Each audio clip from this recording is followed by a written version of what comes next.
Assalamualaikum warahmatullahi wabarakatuh. Saya Giza Salsabilah dari 11 MIPA 3 SMA 57 Jakarta. Di sini saya akan menjelaskan materi tentang jenazah. Apa sih yang harus dilakukan? Simak ya videonya. Pertama, kita harus memandikan jenazah. Nah, tata caranya, orang yang lebih berhak memandikan jenazah adalah muhrimnya. Jika muhrimnya ada atau jika belum mampu memandikannya, maka dapat diserahkan kepada orang yang dapat dipercaya dalam menjaga kerahasiaan jenazah. Jika jenazah laki-laki, maka yang memandikan laki-laki, dan jika wanita, maka yang memandikan adalah wanita. Syarat-syarat jenazah yang akan dimandikan: 1. Beragama Islam. 2. Didapati tubuhnya walaupun hanya sebagian. 3. Tidak mati syahid. Cara memandikan jenazah. Jenazah ditempatkan pada tempat yang terlindung dari panasnya matahari, hujan, pandangan orang yang banyak, dan ditempatkan pada tempat yang lebih tinggi.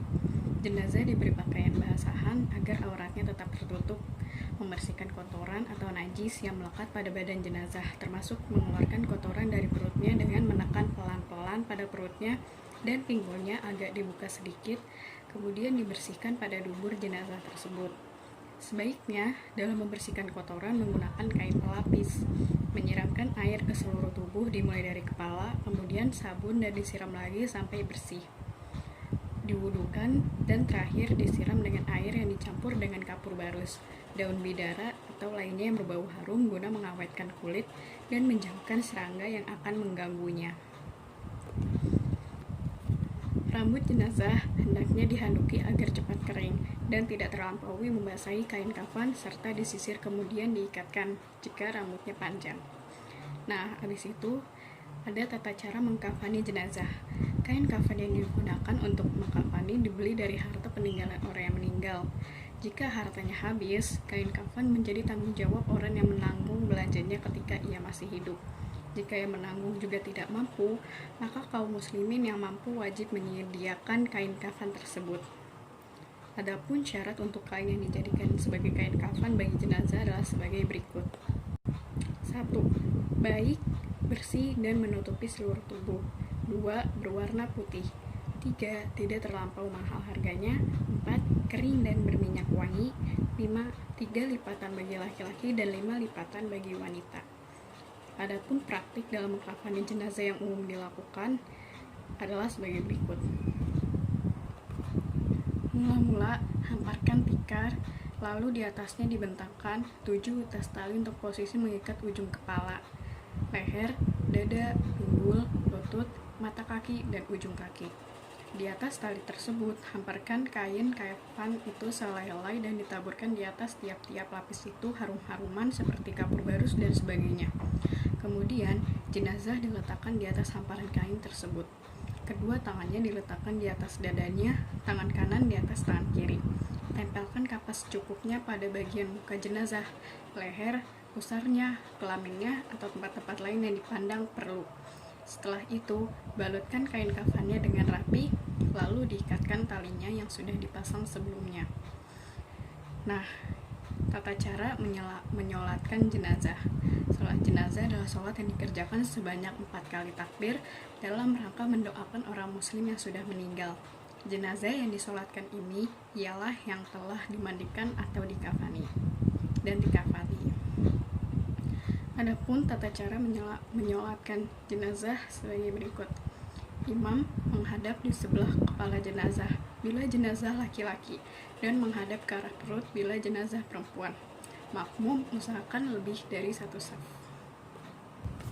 Syarat orang yang akan melaksanakan sholat jenazah adalah menutup aurat, suci dari hadas dan najis, serta menghadap kiblat. Jenazah telah dimandikan dan dikafani. Letak jenazah di depan orang yang menyolatkan kecuali pada sholat gaib. Rukun sholat jenazah sebagai berikut. 1. Ada niat. 2. Berdiri bagi yang mampu. 3. Takbir 4 kali. 4. Membaca sholawat Nabi. 5. Mendoakan jenazah. 6. Salam. Adapun tata cara pelaksanaan sholat jenazah sebagai berikut. 1. Niat. 2. Takbiratul ihram, dilanjutkan membaca surat Al-Fatihah. 3. Takbir yang kedua dilanjutkan membaca sholawat Nabi. 4. Takbir yang ketiga dilanjutkan membaca doa jenazah. 5. Takbir yang keempat dilanjutkan membaca doa. Nah, selanjutnya ada tata cara menguburkan jenazah. Setelah selesai menyolatkan, maka hal terakhir adalah menguburkan jenazah. Tata cara penguburannya adalah tanah yang sudah ditentukan digali sesuai ukuran badan jenazah dengan lubang setinggi orang yang ditambah setengah lengan dan lebarnya kira-kira 1 meter. Setelah sampai di tempat pemakaman jenazah, dimasukkan ke dalam liang lahat dengan posisi miring menghadap kiblat. Pada saat meletakkan jenazah, hendaknya membaca Bismillahi wa ala sunnati Rasulillah, yang artinya dengan nama Allah dan di atas petunjuk Rasulullah. Tali-tali pengikat kain kafan dilepas, pipi kanan dan ujung kaki ditempelkan pada tanah. Setelah itu, jenazah ditutup dengan papan kayu atau bambu. Di atasnya ditimbun dengan tanah sampai galian liang kubur itu rata.